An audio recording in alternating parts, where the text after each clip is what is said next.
저런 핏덩이가 부처님을 모신다고. 가야산 신령님이 통곡할 노릇이다. 경남 합천의 해걸음 읍내 주막은 텁텁한 막걸리 내음과 삶의 고단함이 뒤섞여 뿌옇게 흐려져 있었다. 굵은 주름이 쟁기질한 밭고랑처럼 팬 얼굴의 사내가 사기 사발을 거칠게 내려놓으며 소리쳤다. 그의 입가에서 흘러내린 술방울보다 더 독한 경멸이 그의 눈초리에 매달려 있었다. 사람 하나 겨우 누울 자리에 암자를 짓는다지 않나. 그런 움막에 부처님을 모시는 건 불심이 아니라 하늘을 기만하는 오만 불손이야. 그의 말에 주막 안의 모든 시선이 일제히 가야산 허리께로 향했다.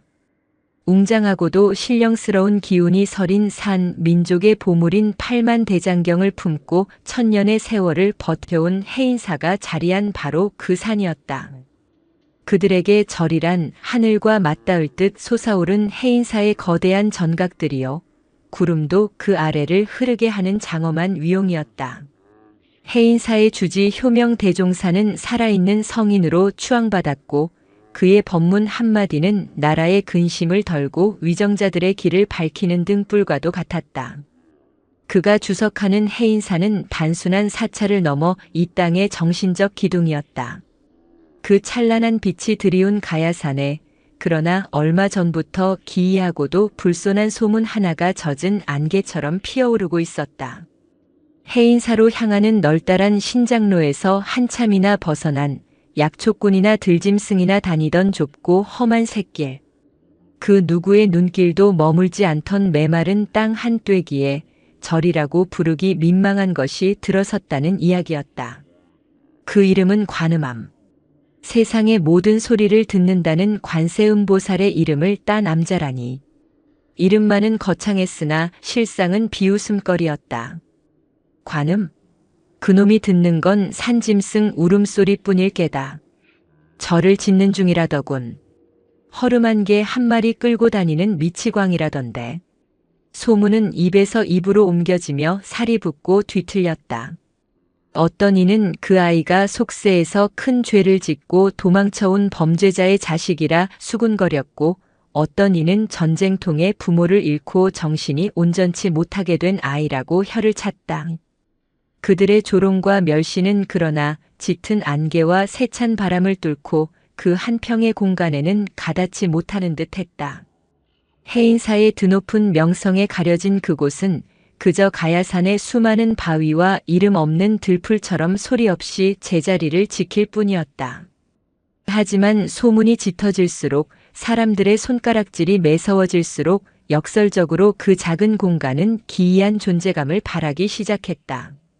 칠흑 같은 어둠 속에서 홀로 빛나는 반딧불처럼 해인사의 눈부신 위용이 만들어낸 깊은 그늘 속에서 관음암이라는 이름은 서서히 그러나 분명하게 사람들의 뇌리에 그 생명력을 새겨가고 있었다. 그해 늦여름부터 시작된 비는 가을이 깊어지도록 멎을 줄을 몰랐다. 가야산의 흙은 며칠이고 이어진 비에 흠뻑 젖어 물렁해졌고 해인사의 스님들은 얼마 전 새로 지은 만불전의 축대를 점검하느라 분주했다. 나라의 안녕과 국태민안을 기원한다는 명목 아래 유력한 정계 인사들의 거대한 시주로 지어진 만불전은 금빛으로 휘황찬란했다.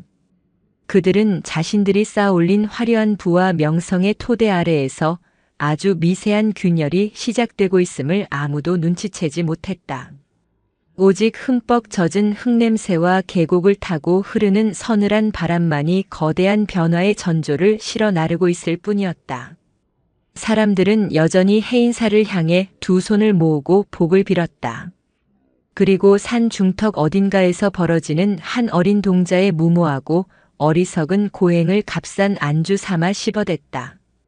그 누구도 거대한 것과 지극히 작은 것의 운명이 머지않아 송두리째 뒤바뀌리라고는 상상조차 하지 못했다. 가야산의 안개는 그 모든 진실을 말없이 품은 채 그저 산을 휘감을 뿐이었다. 그리고 그 안개 속 세상의 가장 낮은 곳에서 가장 위대한 기도가 조용히 쌓아 올려지고 있었다. 동자의 법명은 미륵이었다. 미래에 나타나 중생을 구원한다는 부처의 이름. 그 이름을 지어준 노스님은 미륵이 대여섯 살 되던 해에 홀연히 입적하며 한마디 말을 남겼다. 이 아이가 곧 이 산의 울음을 그치게 할 것이다.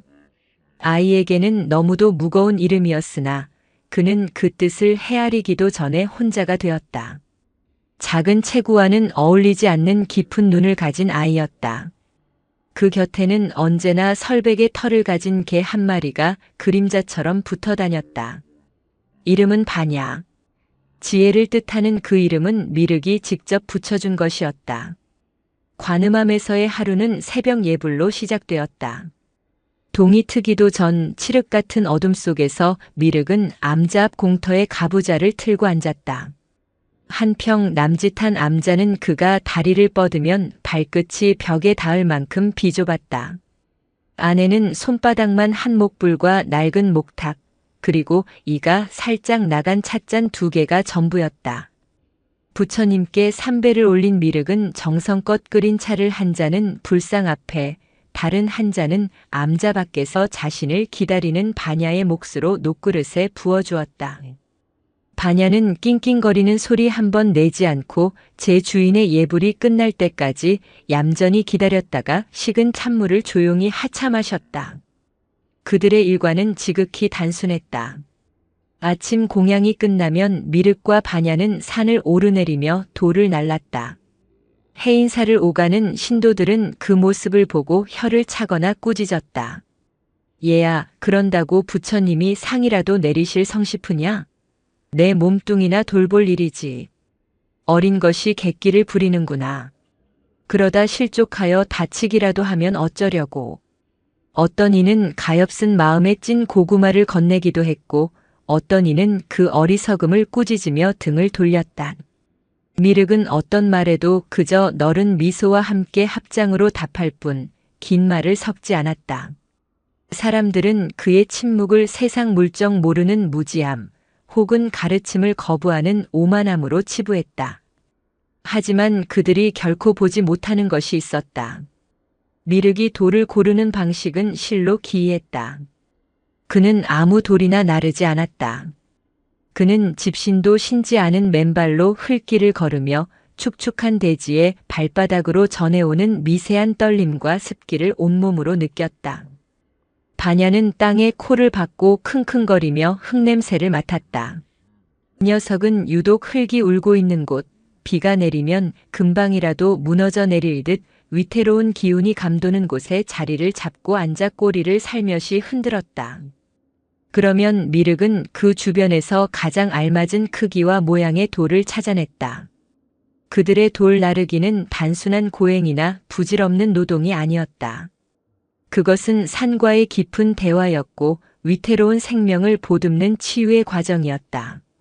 그들은 관음함 주변 위태롭게 경사진 비탈길 곳곳에 돌을 날라 쐐기처럼 박아 집안을 다지고 작은 돌탑을 쌓아 세찬 물길의 방향을 돌렸다. 사람들의 눈에는 아무 의미 없어 보이는 그 행위가 실은 거대한 산의 상처난 혈맥을 어루만지는 침술과도 같았다. 그러던 어느 날 해인사에서 내려온 젊은 승려 하나가 그의 앞을 가로막았다. 말끔하게 손질된 승복과 반듯한 얼굴에는 속세의 기준으로도 감출 수 없는 오만함이 서려 있었다. 효명 대종사의 으뜸 상좌인 지약이었다. 내 놈이 바로 그 미치광이 동자로구나.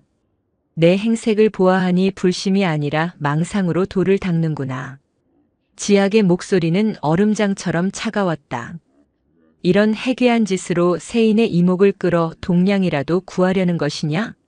내 놈의 얄팍한 잔꾀가 가야산 전체의 위신을 떨어뜨리고 있다는 것을 정녕 모르는가? 미륵은 짊어지고 있던 돌을 조용히 내려놓았다. 그의 작은 등은 땀으로 흠뻑 젖어 있었지만 그의 눈빛은 깊은 산속의 호수처럼 고요하기만 했다. 스님, 이 돌은 저의 망상이 아니라 이 땅이 품은 신음의 무게입니다. 뭐라고? 지약은 기가 막히다는 듯 코웃음을 쳤다. 뜬구름 잡는 소리는 집어치워라. 너의 그 어리석은 행위 때문에 주지 스님의 심기마저 불편하시다. 당장 그만두고 산을 내려가거라. 그것이 큰 스님께서 내게 베푸시는 마지막 자비다. 미륵은 말없이 고개를 숙여 합장했다. 그리고 다시 돌을 짊어졌다. 젊은 승려는 분노에 차 소리쳤지만 미륵은 한 번도 뒤돌아보지 않았다. 그의 작은 어깨를 짓누르는 돌의 무게는 그가 짊어진 세상의 무거운 오해와 편견의 무게이기도 했다. 반야가 그런 미륵의 옆에 바싹 붙으며 마치 위로하듯 그의 손등을 따뜻한 혀로 핥았다. 그날 밤 관음함의 작은 등불이 꺼지고 사방이 깊은 어둠에 잠겼을 때 미륵은 비좁은 암자 안에서 가만히 귀를 기울였다. 어둠 속에서 산이 우는 소리가 들려왔다. 그것은 세찬 바람 소리도 굶주린 짐승의 울음소리도 아니었다. 끝없이 이어진 폭우와 해인사의 무분별한 증축 공사로 뿌리까지 흔들리는 가야산의 비명이었다. 반야가 미륵의 품으로 파고들며 불안한 듯 낑낑거렸다. 미륵은 반야의 등을 부드럽게 쓰다듬으며 속삭였다. 괜찮다, 반야야. 우리는 우리가 할 수 있는 일을 할 뿐이다. 아주 작은 일이라도 마음을 다하면 되는 것이다. 그의 목소리는 어둠 속에서 작은 파문처럼 고요히 퍼져나갔다.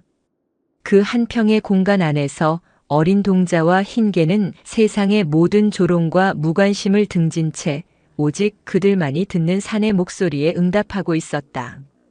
그들의 정성은 해인사의 휘황찬란한 금빛 불상보다 훨씬 더 진실하고 묵직한 빛을 발하고 있었다. 해인사의 주지 효명 대종사는 스스로를 부처의 그림자이자 이 시대의 법을 지키는 수호자라 여겼다. 그의 말 한마디는 단순한 법어가 아니었다. 그것은 혼란한 시대를 바로잡는 규율이었고 그의 손짓 하나에 거대한 부와 사람들의 존경이 구름처럼 모여들었다. 그는 가야산 중턱, 그가 허락하지 않은 땅에 뿌리 내린 한 평짜리 암자에 대한 소문을 처음 들었을 때 그저 코웃음 쳤다. 자신의 드넓은 영토에 허락도 없이 들어와 버리는 어린아이의 가짜는 소꿉 장난이라 치부했다. 제 아무리 발버둥 쳐봐야 해인사의 장엄한 빛 앞에서는 한 점 먼지에 불과할 것이라 여겼다. 하지만 소문은 바람을 타고 마른 잎처럼 흩어지지 않고 젖은 솜처럼 무겁게 가라앉아 사람들의 입에 질척하게 달라붙었다. 심지어 해인사를 찾는 몇몇 신도들이 그 동자승의 기이한 고행에 대해 조심스럽게 언급하기 시작하자 효명의 심기가 불편해졌다. 그것은 잘 다려입은 비단 가사의 튄 진흙 자국과도 같았다. 사소하지만 지독히 거슬리는 당장 지워버려야 할 오점이었다. 그의 수행은 완벽해야 했고 그가 다스리는 가야산에는 어떠한 흠결도 용납될 수 없었다. 상좌인 지약이 동자승 미륵을 꾸짖고 돌아와 고한 내용은 효명의 불쾌감을 확신으로 바꾸었다. 주지 스님, 그 아이는 보통 아이가 아니었습니다. 제법 그럴듯한 말로 사람을 현혹하는 기운이 있었습니다. 땅에 신음 운운하며 뜬구름 잡는 소리를 하였으나 그 눈빛이 하도 당돌하여 소승이 잠시 할 말을 잃을 정도였습니다. 효명은 찻잔을 든 채 미동도 하지 않았다. 그의 말끔하게 깎은 머리와 단정한 이목구비는 평온해 보였으나 눈빛에는 차가운 그림자가 스쳤다. 땅의 신음이라. 가소로운 지고. 부처님의 법을 배우지 못한 어린 것이 어디서 요사스러운 말을 주워 듣고 와 세상을 어지럽히는구나. 효명은 찻잔을 내려놓으며 나직이 명했다. 어리석은 중생들이 현혹되기 전에 싹을 잘라야 한다. 진짜와 가짜를 구분할 눈이 없으니 저런 사특한 것에 쉽게 마음을 빼앗기는 것이다. 조만간 사람을 보내 산에서 끌어내리도록 하라. 가야산의 정기를 흐리는 것을 더는 두고 볼 수 없다. 지약은 두 손을 모아 합장하며 물러갔다. 그는 곧 자신의 눈앞에서 그 불쾌한 오점이 말끔히 사라질 것이라 믿어 의심치 않았다. 효명의 관심은 온통 며칠 뒤에 있을 대법회에 쏠려 있었다. 이번 법회에는 이 나라의 향방을 결정지을 수도 있는 막강한 권력자가 참석하기로 되어 있었다. 이는 해인사의 위상, 나아가 자신의 영향력을 온 세상에 다시 한번 각인시킬 절호의 기회였다. 그는 이번 법회를 통해 해인사가 단순한 종교적 성질을 넘어 시대의 정신적 지주임을, 그리고 자신이 그 중심에 있음을 증명하고 싶었다. 법회를 앞두고 해인사는 더욱 화려하게 치장되었다. 낡은 단청은 나라 안 최고의 장인들을 불러 모아 새로 칠해졌고, 대웅전으로 향하는 길에는 값비싼 비단으로 만든 등불이 수백 개나 내걸려 밤에도 대낮처럼 밝혔다.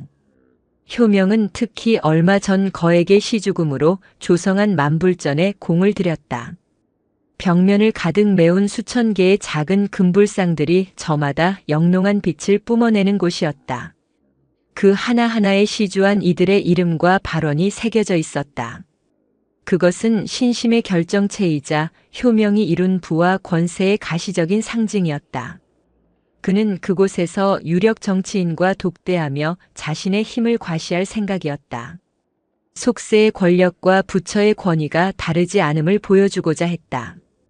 법회 전날 밤 마지막 점검을 위해 만불전을 찾은 효명은 자신의 눈을 의심했다. 화려한 금빛 불상들로 가득한 벽면 한가운데 마치 날카로운 칼로 그은 듯 머리카락처럼 가느다란 균열이 수직으로 그어져 있었다. 완벽하게 조성된 황금빛 세계에 난 아주 미세하지만 치명적인 흠이었다. 이게 어찌 된 일이냐? 효명의 호통에 여러 스님과 인부들이 황급히 달려왔다. 그들은 사색이 되어 벽을 살폈다. 주지 스님, 아마 연일 내린 비 때문에 집안이 약해져서 그런 듯 하옵니다. 축대를 보강하긴 했으나 워낙 많은 비가 내려서. 입 닥치거라. 변명 따위는 듣고 싶지 않다. 효명의 목소리는 얼음처럼 차가웠다. 그의 눈에는 실망과 분노가 이글거렸다. 문제의 원인 따위는 중요하지 않았다. 중요한 것은 내일 있을 법회에 이 흠집이 보여서는 안 된다는 사실뿐이었다. 당장 이 균열을 가려라. 내일 귀한 손님이 오시기 전에 흔적도 없이 없애란 말이다. 스님들과 인부들은 밤새도록 특수하게 제작한 황금빛 회반죽으로 균열을 메웠다. 그들은 뜬 눈으로 밤을 새우며 균열의 흔적을 덮고 또 덮었다.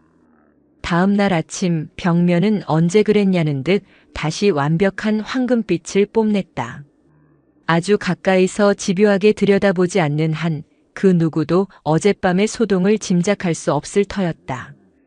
효명은 그제야 만족스러운 미소를 지었다. 그는 문제의 근원을 해결하는 대신 문제의 흔적을 지우는 것을 택했다. 그것이 그가 평생 세상을 살아온 방식이었다. 눈에 보이는 완벽함, 그것이 곧 진리라 믿었다. 불교 경전인 금강경에 이런 구절이 있다. 범소유상 계시여망 약견제 상비상 즉견열애계. 무릇 형상이 있는 것은 모두 다 허망하니 만약 모든 형상을 형상이 아닌 것으로 보면 곧 열애를 보리라. 효명은 평생 이 구절을 수없이 설법하고 강론했지만 정작 그 자신은 세상 그 누구보다도 화려하고 거대한 형상에 집착하고 있었다. 그에게 해인사의 금빛 기와와 단청, 수천 개의 금불상은 허망한 형상이 아니라 그가 이룩한 깨달음의 증거이자 권위의 실체였다. 그는 형상을 통해 부처를 증명하려 했고 그 형상이 무너지는 것을 곧 자신의 실패라 여겼다. 그는 금빛 회반죽으로 가려진 균열을 보며 안도했지만 벽 안쪽에서부터 서서히 썩어 들어가는 거대한 산의 신음소리는 듣지 못했다. 보이지 않는 진실을 외면한 채 보이는 허상을 완벽하게 꾸미는 데에만 몰두하고 있었다. 마침내 대법회의 날이 밝았다. 하지만 하늘은 효명의 편이 아니었다. 새벽부터 약속이나 한 듯 장대비가 쏟아지기 시작했다.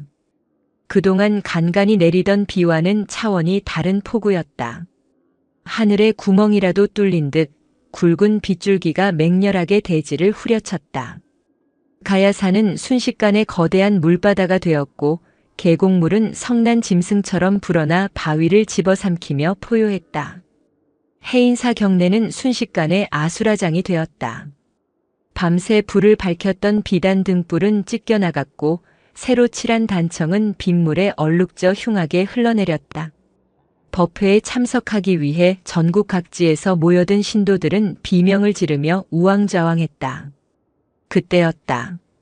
우르르릉 쾅. 산을 뒤흔드는 거대한 굉음과 함께 만불전이 있던 쪽의 산비탈이 통째로 무너져 내렸다. 밤새 애써 가렸던 그 가느다란 균열이 실은 거대한 붕괴의 전조였던 것이다.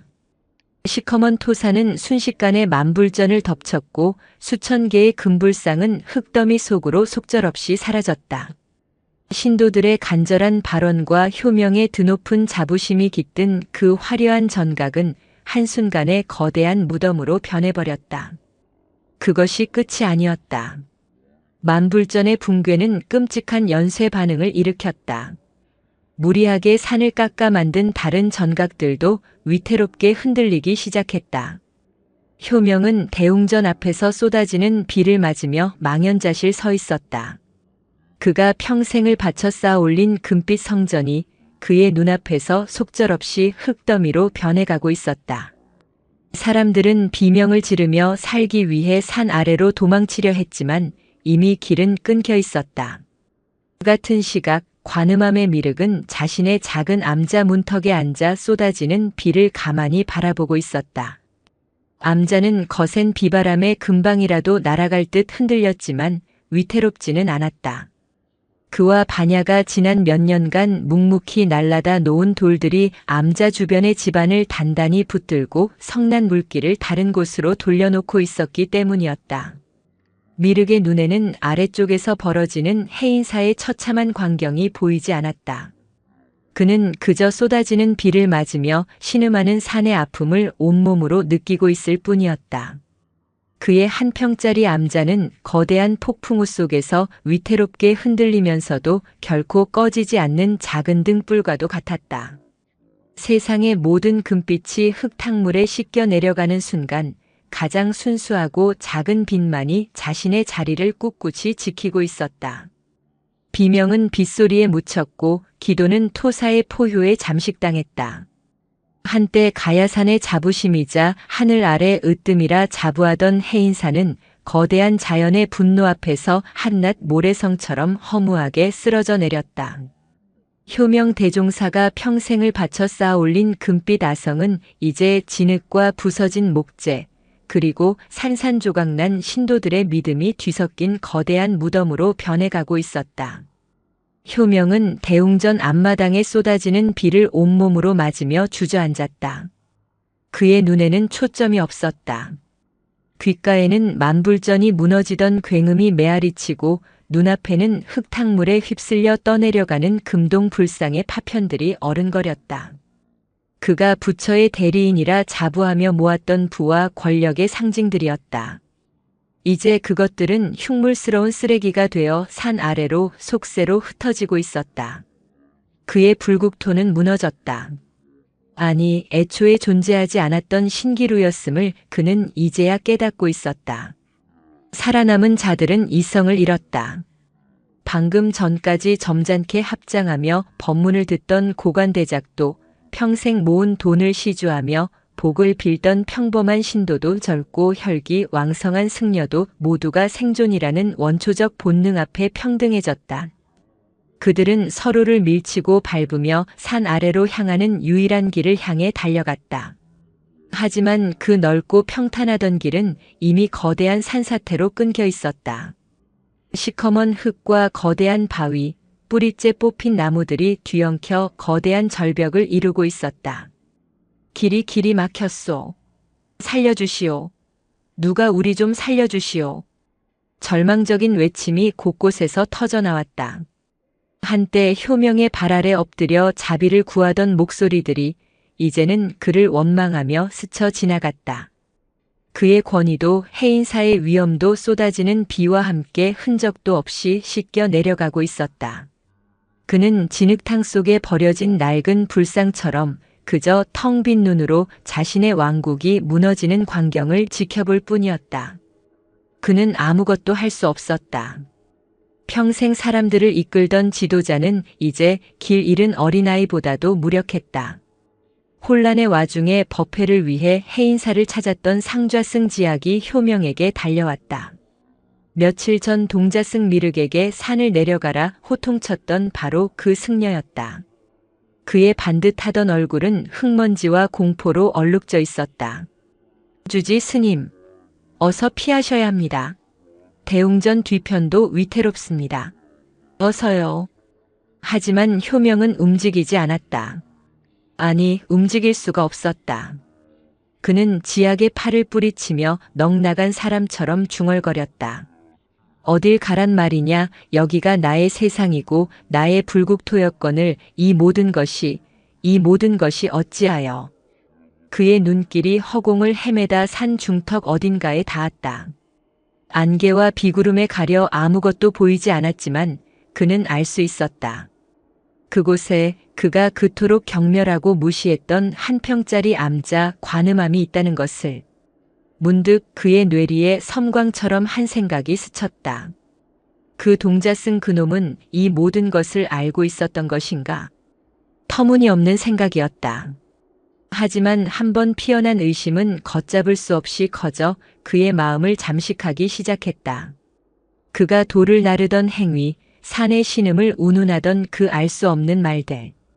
그것이 단순한 치기나 어리석음이 아니었다면, 만약 그 작은 아이가 이 거대한 재앙을 미리 감지하고 자신만의 방식으로 산을 지키려 했던 것이라면, 그 생각에 미치자 효명은 참을 수 없는 치욕과 분노에 휩싸였다. 자신이 평생을 바쳐 이룩한 모든 것이 이름도 없는 동자승의 기행 앞에서 송두리째 부정당하는 기분이었다. 그는 자리에서 벌떡 일어나 비틀거리며 산 아래를 향해 소리쳤다. 아니다. 아닐 것이다. 필시 저놈이 산의 정기를 어지럽혀 이 사달을 낸 것이야. 저 요사스러운 놈 때문이야.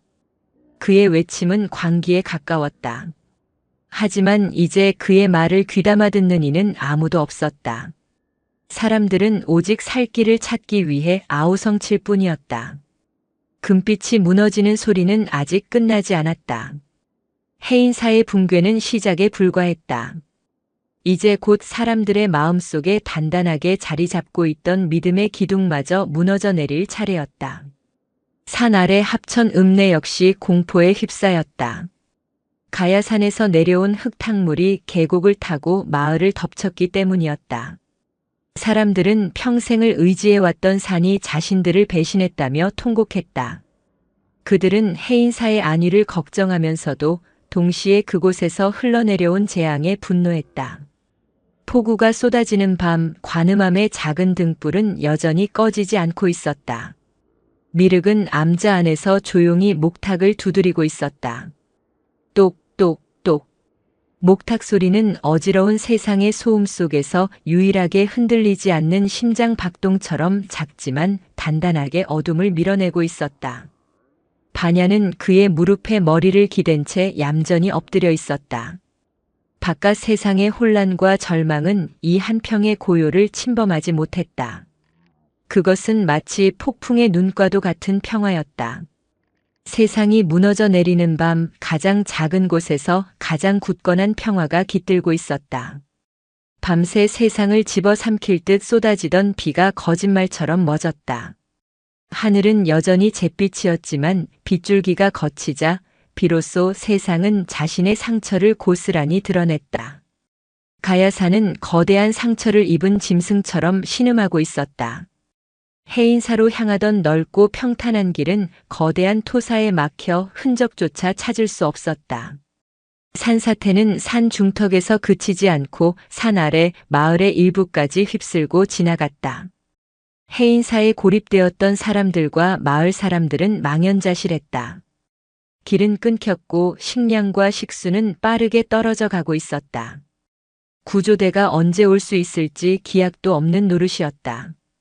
며칠을 굶주림과 불안 속에서 보내자 사람들의 눈빛은 점점 흉흉해졌다. 한때 같은 부처님을 믿던 도반들은 이제 마지막 남은 주먹밥 한 덩이를 두고 서로를 경계하는 짐승이 되어갔다. 바로 그때 굶주림에 지쳐 멍하니 산을 바라보던 한 노인이 나지막이 입을 열었다. 길이 하나 더 있긴 한디. 순간 모든 소음이 멎었다. 사람들의 시선이 일제히 그에게로 향했다. 무슨 길이요, 노인장?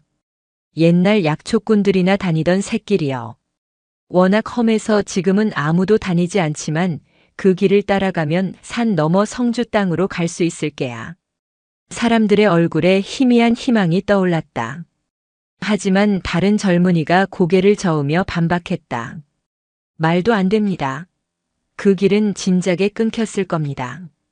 이렇게 넓은 길도 저 모양인데 그 좁아 터진 샛길이 무사할 리가 없잖아요. 그의 말에 사람들의 얼굴에 떠올랐던 희망이 다시 절망으로 바뀌었다. 그 말이 옳았다. 이 거대한 재앙 속에서 가느다란 샛길 하나가 온전히 남아있으리라 기대하는 것은 어리석은 일이었다. 그때 흙탕물 범벅이 된 몰골의 젊은 승려, 효명의 상좌승이었던 지학이 자리에서 일어났다. 그의 뇌리에는 며칠 전 자신이 모욕을 주었던 동자승 미륵의 모습이 선명하게 떠올랐다.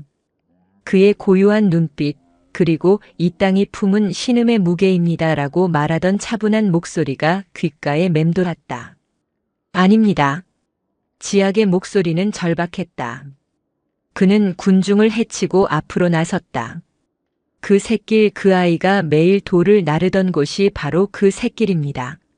사람들이 의아한 눈으로 그를 쳐다보았다. 그 한 평짜리 암자를 짓는다던 미치광이 꼬마 말이냐? 그렇습니다. 그 아이는 그 샛길 주변에 계속해서 돌을 쌓고 있었습니다. 사람들은 여전히 반신반의했다. 아이의 돌멩이 몇 개가 이 거대한 재앙을 막아냈을 리 없다고 생각했다. 하지만 달리 방법이 없었다. 이대로 주저앉아 굶어 죽거나 신락 같은 희망이라도 붙잡고 움직이거나. 선택은 명확했다. 지푸라기라도 잡는 심정으로 몇몇 장정들이 지학을 따라 나섰다. 진흙과 쓰러진 나무들로 뒤덮인 산을 헤치고 나아가자 거짓말처럼 희미한 오솔길의 형태가 나타났다. 그리고 그들은 곧 자신들의 눈을 의심했다. 길이 온전했다. 물론 진흙으로 미끄럽고 자잘한 돌멩이들이 굴러내려와 있었지만 길이 완전히 유실되지는 않았다. 더욱 놀라운 것은 길의 위태로운 경사면마다 어른 머리만 한 돌들이 쐐기처럼 박혀 집안을 단단히 붙들고 있었고 작은 돌탑들이 물길을 옆으로 돌려놓아 길이 파이는 것을 막아주고 있었다는 사실이었다. 그것은 기적이 아니었다. 지난 몇 년간 동자승 미륵과 흰개 반야가 묵묵히 쌓아 올린 정성의 결과였다. 사람들은 넋을 잃고 서 있었다. 그들이 어리석은 치기라 비웃었던 행위가 그들의 목숨을 구하는 유일한 길이 되어 눈앞에 펼쳐져 있었다. 지학은 할 말을 잃었다. 그는 길가에 박힌 돌 하나하나에서 정성스럽게 쌓아 올린 돌탑 하나하나에서 세상의 모든 조롱을 견뎌낸 한결같은 마음의 무게를 보았다. 그는 그 자리에서 그대로 무너져 내렸다. 차가운 진흙 바닥에 이마를 대고 그는 소리 없이 오열하기 시작했다. 오만했던 자신에 대한 참회와 그 작은 아이의 위대한 마음에 대한 경외가 뒤섞인 뜨거운 눈물이었다. 길은 열려 있었다. 희망은 가장 낮은 곳에서 가장 작은 존재의 손길에 의해 준비되어 있었다. 길 저편에서 작은 그림자 2개가 나타났다. 미륵과 반야였다. 미륵은 제 키만 한 나뭇가지로 길 위에 흘러내린 흙을 힘겹게 치우고 있었고 반야는 킁킁거리며 또 다른 위험한 곳은 없는지 부지런히 살피고 있었다. 그들은 절망의 늪에서 허우적대다 겨우 빠져나온 사람들을 보고도 놀란 기색 하나 없이 그저 하던 일을 계속할 뿐이었다. 마치 매일 아침 해가 뜨고 저녁에 지는 것처럼 지극히 평온하고 당연한 일과를 치르는 모습이었다. 그 모습은 거대한 재앙 앞에서 공포에 질려 이성을 잃었던 어른들의 모습을 한없이 부끄럽게 만들었다. 지학은 그 자리에 얼어붙은 듯 서 있었다. 그는 이제야 깨달았다. 미륵이 했던 말, 돌은 제 아집의 무게가 아니라 이 땅이 품은 신음의 무게입니다. 라는 말의 진짜 의미를. 미륵은 세인의 관심을 끌기 위해 기이한 행동을 벌인 것이 아니었다. 그는 정말로 산의 신음 소리를 듣고 있었고 아무도 알아주지 않는 방식으로 산을, 그리고 그 산에 깃들어 사는 모든 생명을 치유하고 있었던 것이다. 해인사의 스님들이 화려한 법당 안에서 목탁을 두드리며 중생구제를 외칠 때 이 작은 아이는 진흙탕 속에서 맨몸으로 진짜 중생구제를 실천하고 있었던 것이다. 상좌승지약은 자기도 모르게 미륵의 앞으로 다가가 무릎을 꿇었다. 그의 목은 꽉 메어왔고 뜨거운 눈물이 뺨을 타고 흘러내렸다. 흙탕물과 뒤섞인 눈물은 그의 오만했던 지난날을 씻어내는 참회의 강물과도 같았다. 제가 어리석었습니다. 제가 눈이 멀었습니다. 그는 차마 고개를 들지 못했다. 자신이 뱉었던 모진 말들이 비수가 되어 심장을 꿰뚫었다. 아집으로 돌을 닦는구나. 얄팍한 수작이다. 산을 내려가거라. 그 모든 말이 실은 자기 자신을 향한 것이었음을 이제야 알았다. 금빛 가사에 기댄 채 부처의 가르침을 입으로만 외고 진정한 불심이 무엇인지 잊고 살았던 눈먼 수행자는 바로 자신이었다. 수려한 외모와 명석한 두뇌, 그리고 큰 스님의 총애를 받으며 쌓아 올린 자신의 수행은 이 작은 아이가 맨발로 쌓아 올린 돌탑 하나보다도 가치 없는 것이었다. 미륵은 하던 일을 멈추고 조용히 그를 바라보았다. 그의 맑은 눈에는 어떠한 원망이나 조소도 담겨 있지 않았다. 그 눈은 마치 깊고 투명한 산정호수 같아서 지약 자신의 추하고 일그러진 모습을 남김없이 비추고 있었다. 미륵은 아무 말 없이 다가와 지약의 어깨를 작은 손으로 톡톡 두드려 주었다. 그리고는 평온한 목소리로 말했다. 스님, 길이 열렸으니 어서 사람들을 이끄십시오. 이 길은 스님이나 저만의 길이 아니라 우리 모두의 길입니다. 그 순간 지약은 깨달았다. 진정한 불심이란 금빛 불상을 얼마나 많이 모시고 얼마나 큰 법당을 짓느냐에 있는 것이 아님을. 그것은 칠흑 같은 절망 속에서도 묵묵히 길을 내는 작은 손길, 타인의 고통을 외면하지 않는 따뜻한 마음 안에 깃들어 있다는 것을. 불국토는 저 멀리 서방 정토에 있는 것이 아니라 바로 이 고통받는 사바세계의 진흙탕 같은 현실 속의 자비의 마음으로 길을 내는 그곳에 현현하는 것임을 깨달았다. 소문은 산불처럼 빠르게 퍼져나갔다. 가야산의 샛길이 온전하다는 것, 그리고 그 길을 지켜낸 것이 바로 사람들이 미치광이라 손가락질하던 동자승이라는 사실이 알려지자 고립되었던 사람들은 모두 그 샛길로 몰려들었다. 사람들은 자신의 눈으로 직접 보고서야 믿을 수 있었다. 수십 년 된 거목마저 뿌리째 뽑아버린 거대한 산사태 속에서 어떻게 아이의 힘으로 쌓은 돌멩이들이 길을 지켜낼 수 있었는지. 그들은 길가에 박힌 돌 하나하나를 정성스럽게 쌓아 올린 돌탑 하나하나를 경이로운 눈으로 바라보았다. 그 돌멩이 하나하나에 깃든 무게는 단순히 물리적인 무게가 아니었다. 그것은 세상의 모든 비웃음과 멸시를 견뎌낸 한결같은 마음의 무게였고 산의 아픔에 함께 울어준 연민의 무게였으며 어떠한 대가도 바라지 않은 순수한 자비의 무게였다. 사람들은 그 길을 걸으며 자신도 모르게 옷깃을 여미고 고개를 숙였다. 그 길은 단순한 흙길이 아니라 한 작은 보살이 온몸으로 써내려간 장엄한 경전과도 같았다. 사람들은 샛길 중간에 자리한 관음함을 지나치며 걸음을 멈췄다. 비바람에 씻겨 더욱 초라해 보이는 한 평짜리 암자. 하지만 이제 그 누구도 그 암자를 비웃지 않았다. 그들은 경외감에 휩싸여 암자 앞에서 조용히 합장했다. 그 작은 암자는 수백 칸의 전각을 자랑하던 해인사보다 더 크고 장엄해 보였다. 그것은 눈에 보이는 크기가 아니라 그 안에 깃든 마음의 크기 때문이었다. 미륵은 암자 앞 공터에 큰 솥을 내걸고 쌉싸름한 향이 나는 약초를 넣어 찬물을 끓이고 있었다. 그는 며칠을 굶주리고 공포에 떤 사람들에게 따뜻한 차 한 잔씩을 건넸다. 이가 나간 투박한 사기 그릇에 담긴 차였지만 그 온기는 얼어붙었던 사람들의 몸과 마음을 녹여주기에 충분했다. 반야는 얌전히 그의 곁에 앉아 낯선 사람들을 향해 경계심 없이 꼬리를 흔들었다. 지약은 묵묵히 미륵을 도와 사람들에게 차를 나누어 주었다. 그는 차를 건네며 자신이 동자승에게 했던 오만한 말들을 떠올렸다. 그런 식의 기행으로 세인의 관심을 끌어 시주를 구걸하는 것이냐. 그는 부끄러움에 얼굴을 들 수 없었다. 미륵은 지금 자신의 모든 것을 내어주며 사람들을 구하고 있었다. 아무 대가도 아무 이름도 바라지 않은 채. 그 모습이야말로 진정한 보살행이었다. 차를 받아든 한 노인이 미륵에게 물었다. 동자승, 대체 어찌 이런 일이 가능했던 게인가? 이 거대한 재앙을 미리 알고 있었던 게야? 미륵은 찻주전자에 물을 채우며 잔잔하게 대답했다.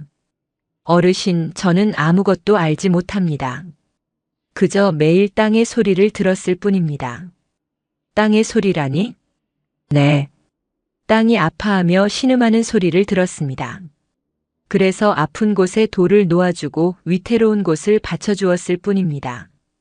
제가 한 일은 그것이 전부입니다. 그의 말에는 어떠한 과장이나 자랑도 없었다.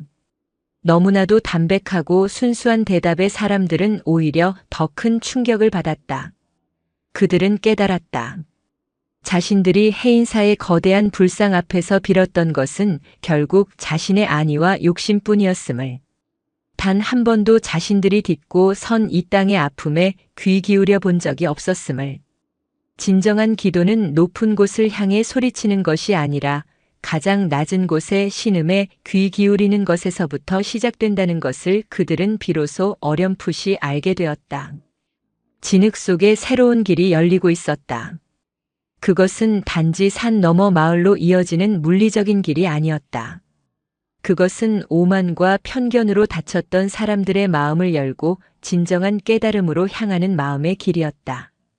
그리고 그 길의 시작에는 한 평짜리 작은 암자와 세상의 모든 소리를 듣는 맑은 영혼의 동자승이 있었다.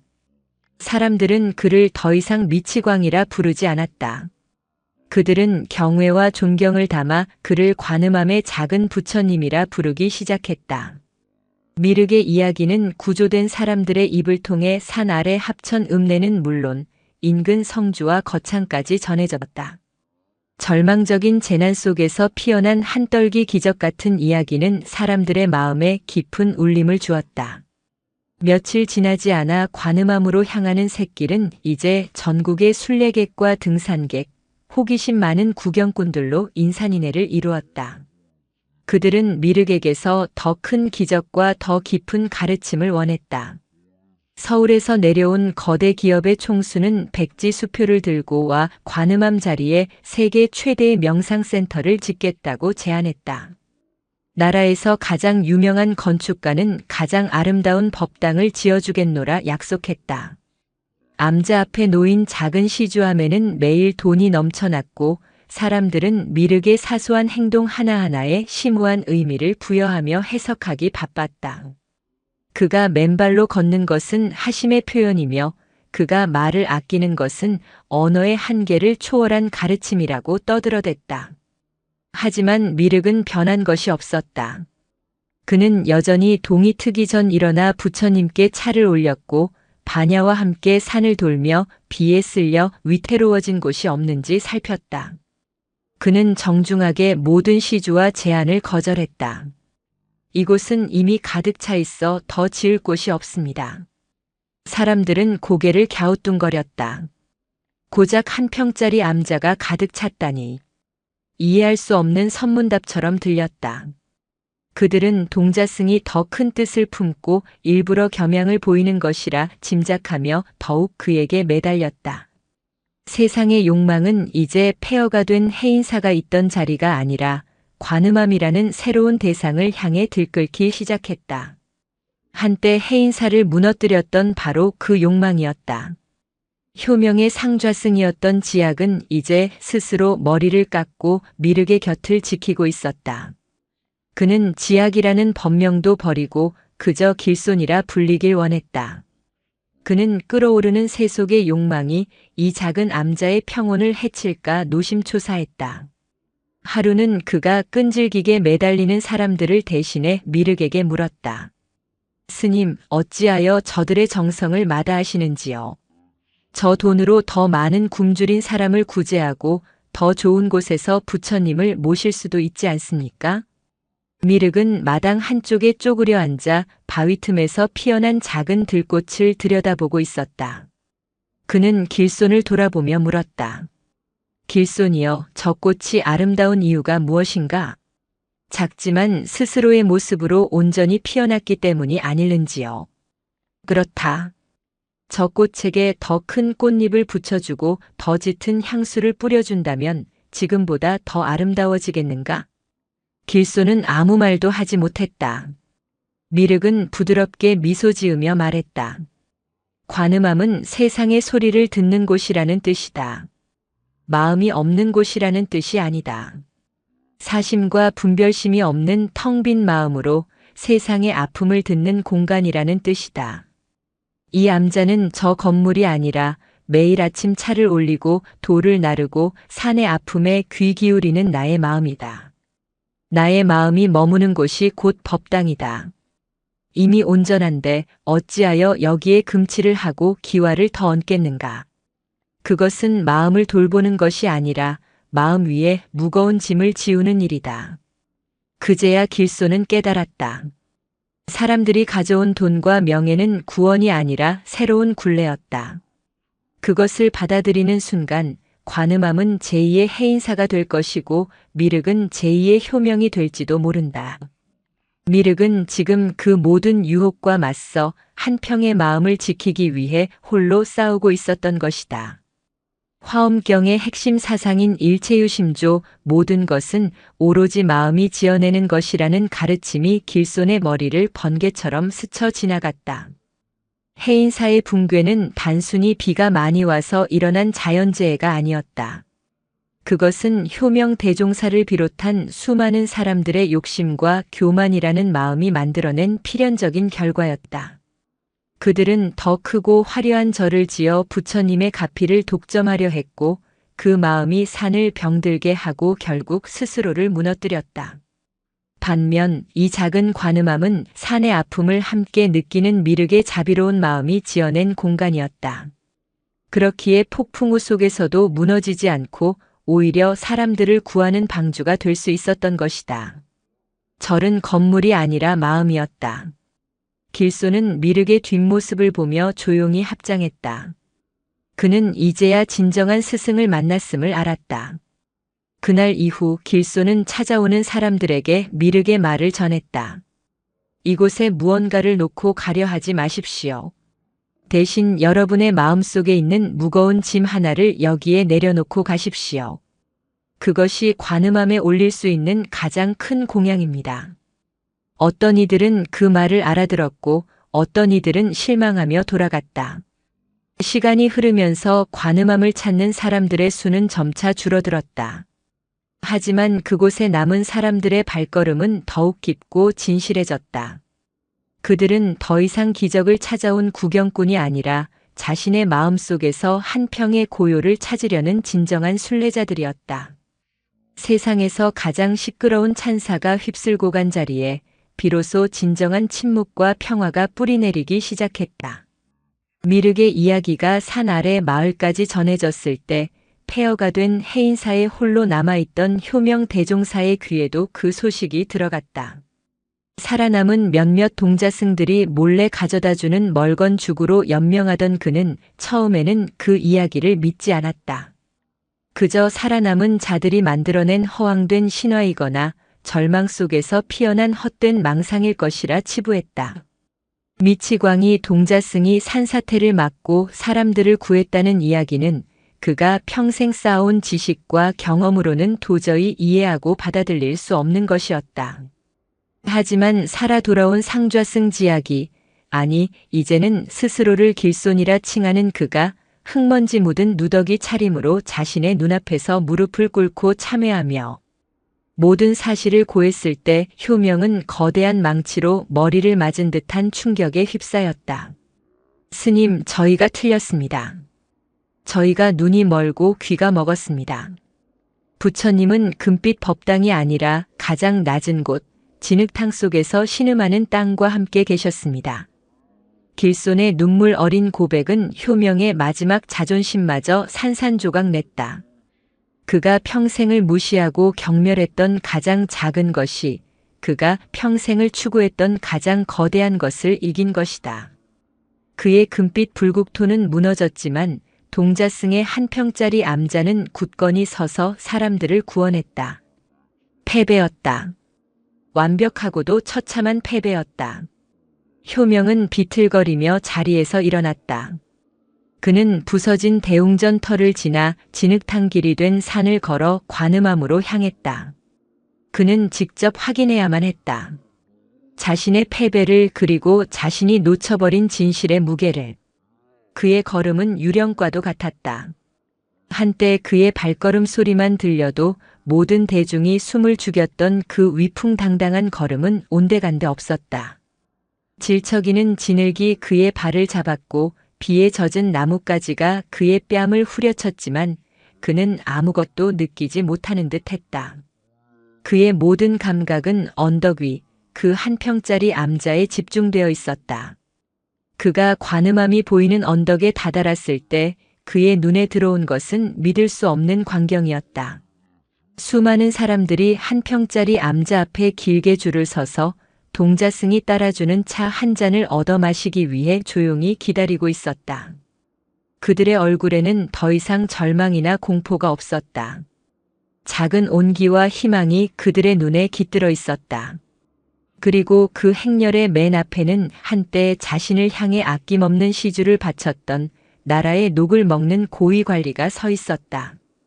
그는 흑투성이 옷차림으로 다른 평범한 사람들과 똑같이 두 손으로 공손히 찻잔을 받아들고 있었다. 그 순간 효명의 세상이 완전히 무너져 내렸다. 금빛 기와가 무너지는 소리보다 더 요란하게 그의 마음속 교만의 성이 무너지는 소리였다. 그는 그 자리에 주저앉아 한 아이와 개 한 마리가 지켜낸 작은 암자를 망연히 바라보았다. 그 한 평의 공간이 그가 평생을 추구했으나 결코 도달하지 못했던 진짜 불국토임을 그는 이제야 고통스럽게 깨닫고 있었다. 효명은 다시 일어나 마지막 남은 힘을 쥐어짜듯 발걸음을 옮겼다. 마침내 그가 암자 앞 공터에 다다랐을 때 사람들의 행렬은 거의 끝나가고 있었다. 사람들은 그를 힐끔 쳐다보았지만 아무도 그가 해인사의 주지 효명이라고는 알아보지 못했다. 며칠 사이 그는 수십 년은 늙어버린 초라한 노인에 불과했다. 그의 값비싼 가사는 찢기고 흙으로 더러워져 누더기를 방불케 했다. 미륵은 마지막 남은 사람에게 차를 따라주고 있었다. 그의 곁에서 길손이 솥을 정리하고 있었다. 길손은 효명을 발견하고는 화들짝 놀라 달려오려 했지만 효명은 손짓으로 그를 막았다. 그는 오롯이 혼자서 이 순간을 마주해야만 했다. 미륵이 그에게 시선을 돌렸다. 동자승의 맑은 눈빛과 마주친 순간 효명은 자신도 모르게 고개를 숙였다. 평생 누구에게도 숙여본 적 없던 그의 머리였다. 부처님 앞에서도 그의 절은 뻣뻣한 권위의 표현이었지 이토록 무력하고 완전한 굴복은 아니었다. 그는 무언가 말을 해야 했다. 묻고 싶었다. 어찌 알았느냐고. 어찌하여 너는 옳고 나는 틀렸느냐고 소리치고 싶었다. 하지만 그의 목구멍에서는 어떤 소리도 나오지 않았다. 그의 입술을 비집고 나온 것은 의미 없는 신음뿐이었다. 그때 미륵이 그에게 다가와 찻잔 하나를 내밀었다. 여느 사람들에게 건넸던 것과 똑같은 이가 살짝 나간 투박한 찻잔이었다. 효명은 떨리는 손으로 그 찻잔을 받아들었다. 따뜻한 온기가 손바닥을 통해 그의 얼어붙은 심장까지 전해지는 듯 했다. 어찌하여? 효명이 간신히 목소리를 뱉어냈다. 어찌하여 너는 돌을 날랐느냐? 이 모든 것을 알고 있었느냐? 그의 목소리에는 원망과 질투 그리고 마지막 남은 한 자락의 오만이 섞여 있었다.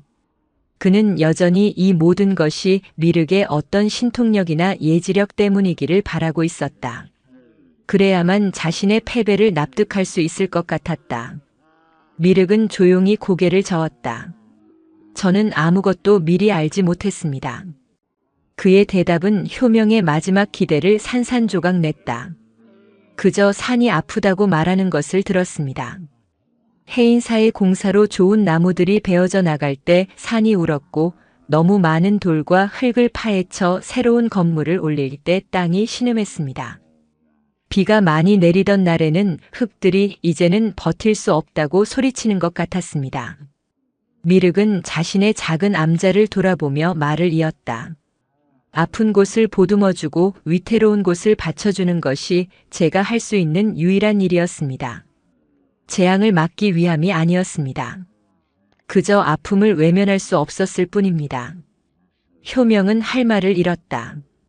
그는 평생 불경을 외우고 설법을 했지만 단 한 번도 산의 소리를, 땅의 신음을 들어본 적이 없었다. 그는 부처의 가르침을 입으로만 떠들었을 뿐 온 세상에 가득한 부처의 진짜 목소리를 듣지 못했던 것이다. 반면 저 작은 아이는 글도 제대로 깨치지 못했을지언정 온몸으로 부처의 법문을 듣고 실천하고 있었다. 효명은 손에 들린 찻잔을 내려다보았다.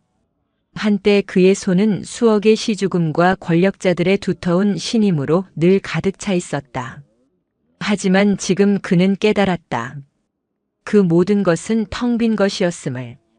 오히려 지금 이 순간 아무것도 남지 않은 빈손에 들린 이 따뜻한 찻잔 하나가 그의 얼어붙은 마음을 녹이고 있었다.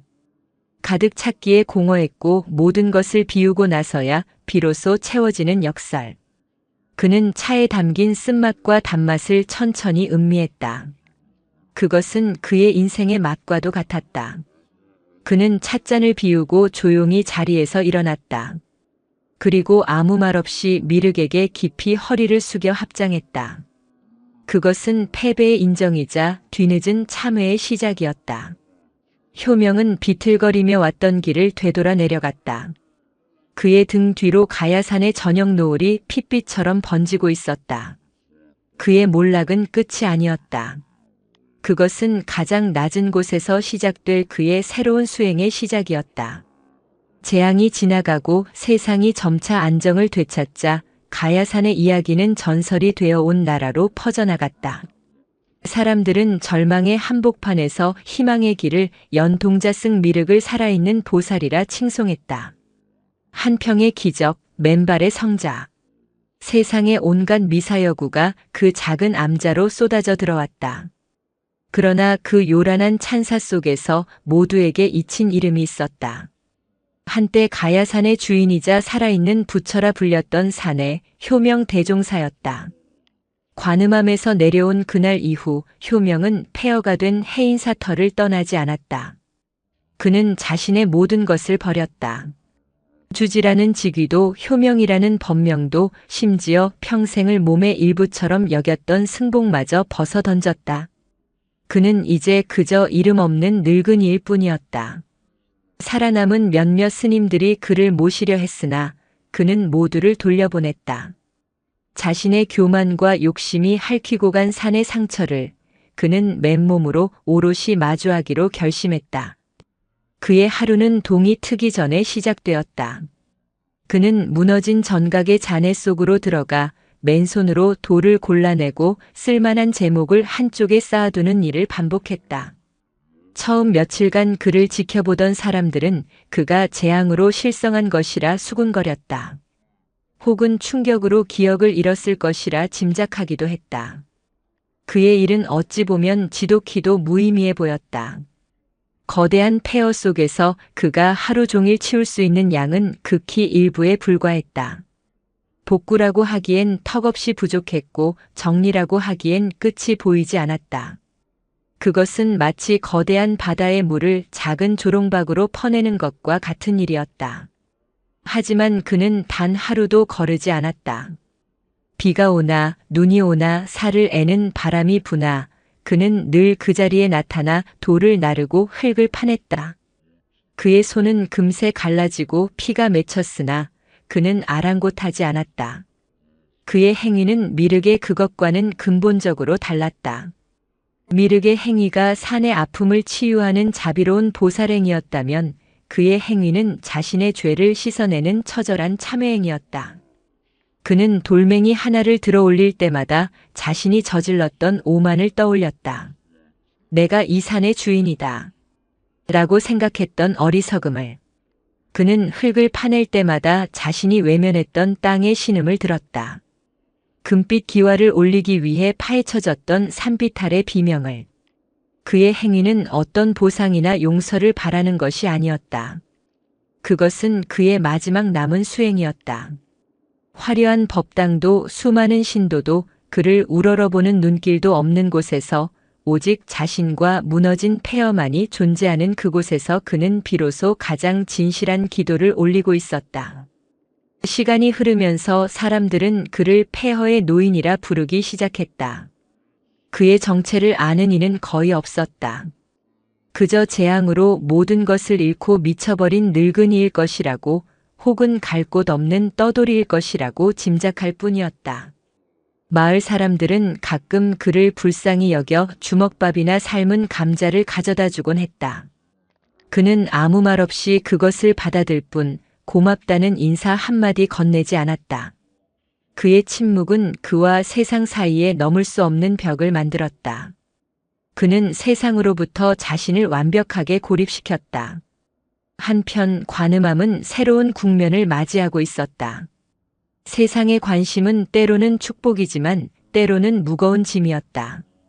미륵의 순수한 마음과 그가 이룬 기적은 사람들의 욕망을 자극하는 좋은 먹잇감이 되었다. 사람들은 그의 가르침을 듣기보다는 그의 신통력을 보고 싶어 했고 그의 마음을 배우기보다는 그에게 복을 구걸하려 했다. 길소는 그런 세속의 욕망으로부터 미륵을 지키기 위해 애썼다. 그는 관음함의 문지기를 자처하며 진정한 마음으로 찾아오는 이들만을 조용히 맞이했다.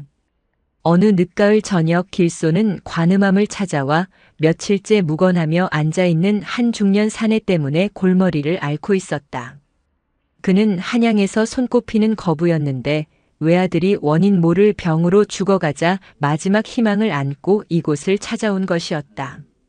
그는 미륵에게 아들을 살려달라 애원했지만 미륵은 그저 침묵으로 답할 뿐이었다. 사내는 미륵의 침묵을 거절이라 여기고는 자신의 정성이 부족하다며 곡기를 끊고 암자 앞에서 밤낮으로 절을 올리고 있었다. 길소는 답답한 마음에 마당을 쓸고 있는 미륵에게 다가갔다. 스님, 저 사람을 저리 두셔도 괜찮겠습니까? 이러다 큰일이라도 나면 어찌하시렵니까? 미륵은 빗자루질을 멈추지 않은 채 나직이 말했다. 길손이여, 나는 의원이 아니다. 사람의 목숨을 살리고 죽이는 것은 나의 능력이 아니다. 하지만 스님께서는 산사태로부터 수많은 사람들을 구하시지 않았습니까? 스님의 기도는 하늘을 움직이는 힘이 있지 않습니까? 미륵은 빗자루를 내려놓고 길손을 바라보았다. 그의 눈빛은 깊고 고요했다. 내가 사람들을 구한 것이 아니다. 길이 사람들을 구한 것이다. 나는 그저 길이 무너지지 않도록 작은 돌멩이 하나를 보탰을 뿐이다. 하늘을 움직인 것은 나의 기도가 아니라 살고자 하는 사람들의 간절한 마음이었을 것이다. 미륵은 솥에서 끓고 있는 찬물을 국자로 떠서 사내에게 다가갔다. 그리고는 아무 말 없이 찻잔을 내밀었다. 사내는 미륵이 드디어 마음을 움직였다고 생각하고 황급히 찻잔을 받아들었다. 스님, 제발 제 아들을 살려주십시오. 스님께서 원하시는 것이라면 무엇이든 하겠습니다. 이 산 전체를 금으로 덮어드릴 수도 있습니다. 미륵은 사내의 눈을 가만히 들여다보았다. 그의 눈에는 아들을 잃을지도 모른다는 공포와 함께 돈이면 무엇이든 할 수 있다는 깊은 교만이 함께 서려 있었다. 미륵은 조용히 입을 열었다. 그대의 아들이 아픈 것은 그대의 마음이 병들었기 때문이다. 예, 제 마음이 병들었다니요? 그대는 아들을 사랑하는 것이 아니라 아들을 통해 그대의 욕심을 채우려 하고 있다.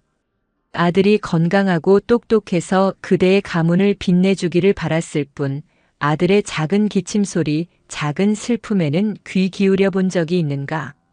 그대는 아들의 존재 자체를 사랑한 것이 아니라 아들이라는 그대의 소유물을 사랑했을 뿐이다. 사내는 망치로 머리를 맞은 듯한 표정으로 굳어버렸다. 미륵의 말은 그의 가장 깊은 곳을 꿰뚫고 있었다. 그대가 지금 해야 할 일은 내게 복을 비는 것이 아니다. 돌아가서 아들의 손을 잡고 그 아이의 아픔에 진심으로 귀 기울여주는 것이다. 금으로 산을 덮을 돈이 있다면 그 돈으로 굶주리는 다른 아이들에게 빵을 나누어 주어라. 그대의 아들을 위해 공덕을 쌓는 길은 그것뿐이다. 미륵은 말을 마치고 조용히 자신의 암자로 돌아갔다. 사내는 한참 동안 그 자리에 못 박힌 듯 서 있다가 이내 뜨거운 눈물을 쏟아내며 관음함을 향해 큰 절을 올렸다. 그는 다음 날 새벽 아무 말 없이 산을 내려갔다. 그가 진정한 깨달음을 얻었는지 그의 아들이 병에서 나았는지는 아무도 알지 못했다. 하지만 그날 이후 관음함에는 더 이상 기적을 구걸하는 이들의 발길이 눈에 띄게 줄었다. 미륵은 기적을 행하는 성자가 아니라 마음의 병을 치유하는 의원이라는 소문이 대신 퍼져나갔기 때문이었다. 길소는 그 모든 과정을 지켜보며 깊은 감명과 함께 한없는 부끄러움을 느꼈다. 자신 또한 과거 해인사에 있을 때 불법의 힘으로 중생을 구제한다는 교만한 생각을 품고 있었다. 하지만 미륵은 불법의 힘을 내세우지 않았다. 그는 그저 상대방의 마음을 비추는 맑은 거울이 되어줄 뿐이었다. 스스로 자신의 병을 깨닫고 치유할 수 있도록. 그것이야말로 진정한 자비임을 길소는 어렴풋이 깨닫고 있었다. 그렇게 가야산에는 두 개의 전설이 동시에 흐르고 있었다.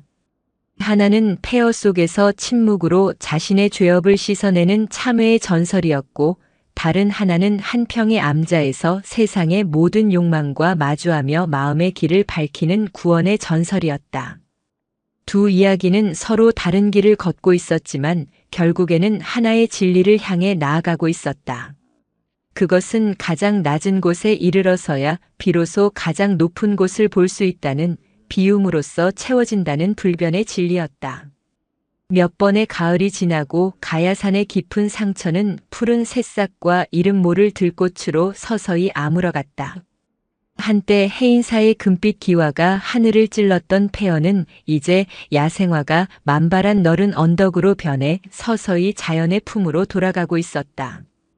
폐허의 노인은 이제 그 풍경의 일부가 되어 있었다. 그의 정체를 아는 사람은 여전히 거의 없었지만 사람들은 더 이상 그를 미치광이라 부르지 않았다. 그의 묵묵한 노동은 그 자체로 사람들에게 깊은 울림을 주었다. 그는 마치 산의 일부가 된 것처럼 말없이 그곳을 지키고 있었다. 그 노인의 정체가 밝혀진 것은 아주 우연한 계기에서였다. 해인사가 무너지기 전 효명에게 지극한 신심을 바쳤던 한 늙은 신도가 있었다. 그는 전쟁통에 외아들을 잃고 그 슬픔을 달래기 위해 평생 해인사에 공양미를 바쳐온 사람이었다. 해인사가 무너진 후 그는 삶의 의미를 모두 잃고 세상을 등진 채 살아가고 있었다. 그러던 어느 날 그는 꿈속에서 관세음보살을 보았다. 보살은 아무 말 없이 폐허가 된 해인사 털을 가리킬 뿐이었다. 꿈에서 깬 노인은 무언가에 이끌린 듯 몇 년 만에 가야산을 찾았다. 완전히 변해버린 해인사 털을 보며 노인은 하염없이 눈물을 흘렸다. 자신의 삶과 믿음이 모두 무너져 내린 것만 같았다. 한참을 통곡하던 그의 눈에 멀리서 묵묵히 돌을 나르는 한 노인의 모습이 들어왔다. 처음에는 그저 자신처럼 슬픔을 사귀는 사람이겠거니 생각했다. 하지만 보면 볼수록 그 모습이 낯익었다. 걸음걸이, 허리를 굽히는 모습, 돌을 내려놓는 손짓까지. 노인은 홀린 듯 그에게 다가갔다. 가까이 다가가 얼굴을 확인한 순간 노인은 비명처럼 소리쳤다. 주주지 스님. 햇볕에 검게 그을리고 깊은 주름이 팬 얼굴, 남루한 행색. 하지만 그 형형한 눈빛만은 예전 그대로였다. 노인은 바로 효명이었다. 그는 무심함에서 내려온 그날 이후 자신의 모든 것을 버리고 이곳에서 침묵의 수행을 하고 있었던 것이다. 효명은 자신을 알아보는 노인을 보고도 아무런 표정 변화가 없었다. 그는 하던 일을 멈추지 않았다. 노인이 흐느끼며 그의 앞에 무릎을 꿇었지만 그는 못 본 척 자신의 일만 계속할 뿐이었다. 스님, 어찌하여 이런 모습으로 어찌하여 이런 고행을 하고 계신단 말입니까? 효명은 대답 대신 저편에 아무렇게나 뒹굴고 있는 깨진 기왓장 하나를 가리켰다. 노인이 의아한 표정으로 기왓장을 바라보자 효명은 몇 년 만에 처음으로 입을 열었다. 그의 목소리는 마른 나뭇잎이 바스락거리는 것처럼 거칠고 메마른 소리였다. 저 기왓장 한 장에 쌀 한 가마니의 시주가 담겨 있었다. 저 석갈에 하나의 아픈 자식을 낫게 해달라는 어미의 눈물이 담겨 있었다. 나는 그것들로 나의 교만을 쌓아 올렸을 뿐이다. 그 말을 끝으로 효명은 다시 입을 닫았다. 하지만 그것으로 충분했다. 노인은 효명의 깊은 참회를 깨닫고 더 이상 아무것도 묻지 못했다. 그는 그저 함께 무릎을 꿇고 부서진 기왓장을 어루만지며 하염없이 눈물을 흘릴 뿐이었다. 이 이야기는 늙은 신도의 입을 통해 순식간에 퍼져나갔다. 폐허의 노인이 바로 효명 대종사였다는 사실은 사람들에게 또 다른 충격을 주었다. 사람들은 다시 가야산으로 몰려들기 시작했다. 하지만 이번에는 복을 구하기 위함이 아니었다. 그들은 한 인간의 위대한 몰락과 처절한 참회를 보기 위해 모여들었다. 그의 침묵의 수행은 그 어떤 화려한 법문보다 더 깊은 울림을 주며 사람들의 마음에 새겨졌다. 불교의 가르침 중에 재행무상 시생멸법 생멸멸이 정멸위락이라는 구절이 있다. 세상의 모든 것은 끊임없이 변하며 생겨난 것은 반드시 사라지는 법이니 생겨나고 사라지는 것마저 사라졌을 때 비로소 진정한 평화와 행복이 있다는 뜻이다.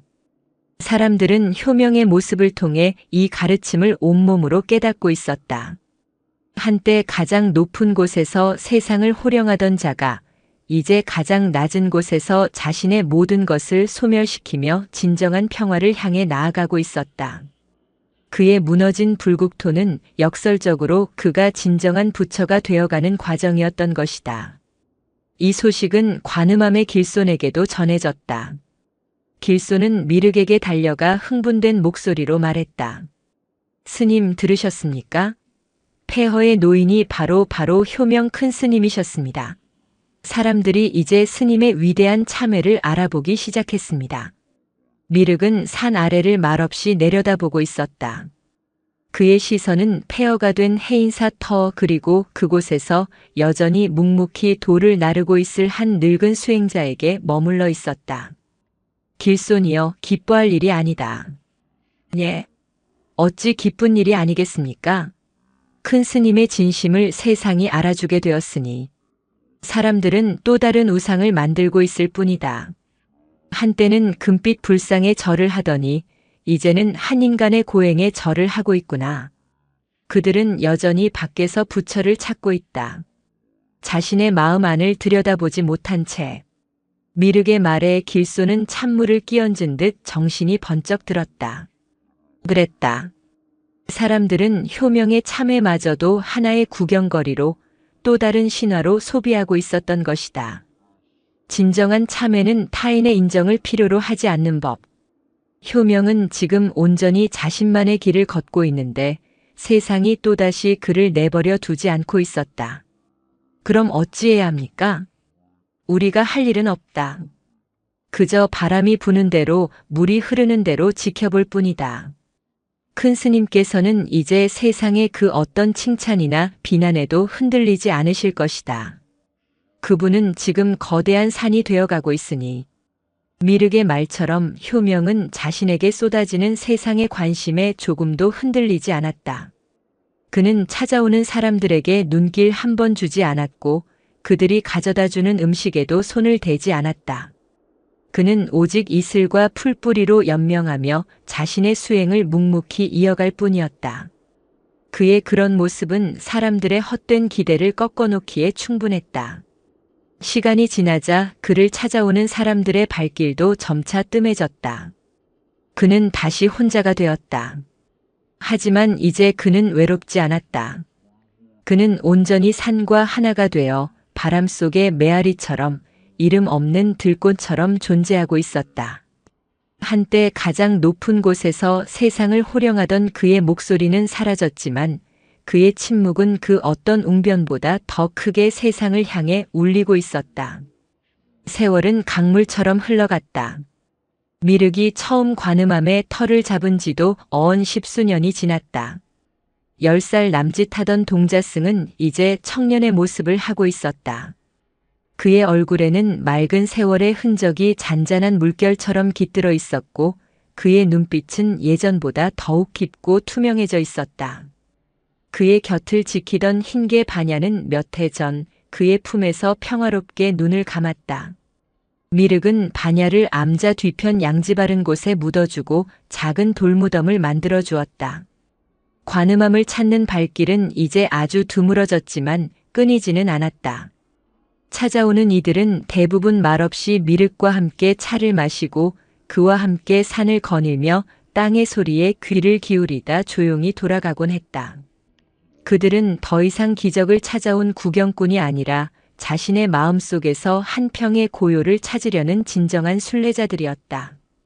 길손 또한 이제 희끗희끗한 머리카락이 내려앉은 중년의 수행자가 되어 있었다. 그는 미륵의 유일한 제자이자 도반으로서 묵묵히 그의 곁을 지켰다. 한때의 오만과 혈기는 세월 속에 모두 씻겨나가고 그의 얼굴에는 온화한 지혜와 평온함이 깃들어 있었다. 어느 맑고 서늘한 바람이 부는 가을날, 미륵은 길손과 함께 폐허가 된 해인사터를 찾았다. 이제는 폐허라기보다는 너른 풀밭에 가까운 곳이었다. 세월의 풍파에 깎인 주춧돌과 석탑의 일부만이 이곳이 한때 거대한 사찰이었음을 희미하게 증명하고 있었다. 그리고 그곳에는 여전히 한 노인이 있었다. 허리가 굽고 걸음걸이는 위태로웠지만 그는 여전히 돌을 나르고 있었다. 효명이었다. 이제 그는 산의 정령처럼 보였다. 그의 몸은 비록 쇠약해졌지만 그의 정신은 그 어느 때보다 맑고 형형하게 빛나고 있었다. 미륵과 길손은 멀리서 그의 모습을 조용히 지켜보았다. 길손이 나직이 입을 열었다. 큰 스님께서는 이제 곧 부처가 되실 것 같습니다. 미륵은 아무 말 없이 고개를 저었다. 아니다 길손이여. 큰 스님께서는 부처가 되려는 마음마저 내려놓으셨다. 저분은 지금 그저 돌을 나르는 늙은이일 뿐이다. 그리고 그것이야말로 가장 위대한 경지이다. 그때 효명이 그들의 기척을 느꼈는지 천천히 고개를 돌렸다. 그는 미륵과 눈이 마주치자 하던 일을 멈추고 지팡이의 의지에 천천히 그들에게 다가왔다. 10수년 만의 만남이었다. 효명은 미륵의 앞에 서서 아무 말 없이 그의 얼굴을 오랫동안 들여다보았다. 그의 눈에는 회한도 기쁨도 슬픔도 아닌 그저 모든 것을 초월한 듯한 깊은 평온함만이 담겨 있었다. 많이 컸구나. 효명이 마침내 입을 열었다. 그의 목소리는 이제 거의 들리지 않을 정도로 미약했다. 스님께서도 많이 닮아가십니다.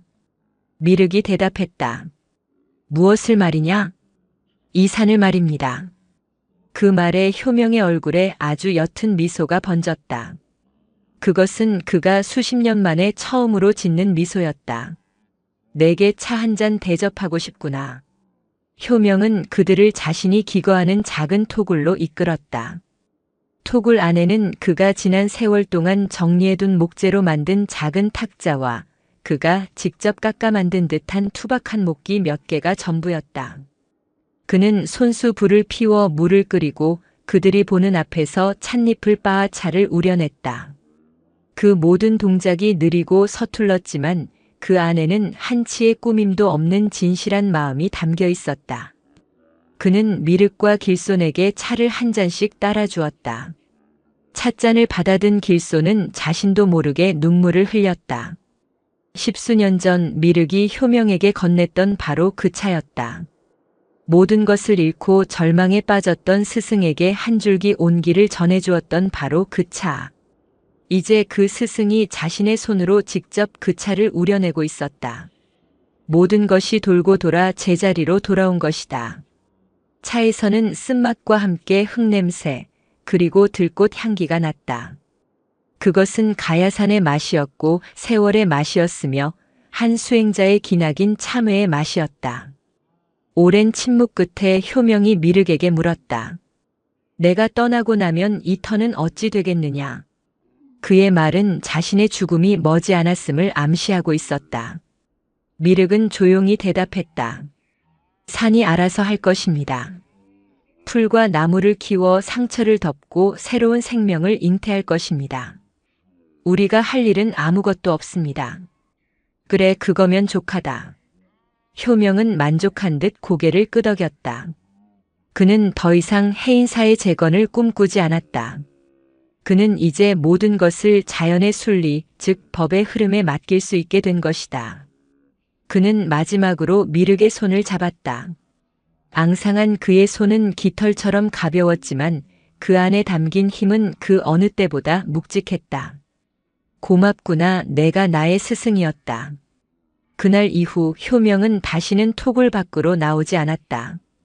며칠 뒤 길손이 다시 찾았을 때 그는 잠을 자듯 평화로운 모습으로 입적해 있었다.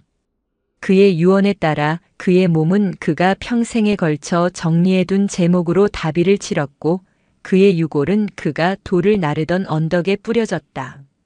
그의 무덤에는 어떤 비석도 세워지지 않았다. 그가 평생을 옮겼던 돌멩이 하나가 묘비처럼 덩그러니 놓여있을 뿐이었다. 한때 가장 높은 곳에서 세상을 호령하던 자는 그렇게 가장 낮은 곳에서 침묵으로 자신의 모든 것을 되갚고 한 줌의 흙과 바람이 되어 영원히 산의 일부가 되었다. 그의 이야기는 어떤 경전보다 더 깊은 울림을 주는 가야산의 가장 장엄한 법문으로 남았다.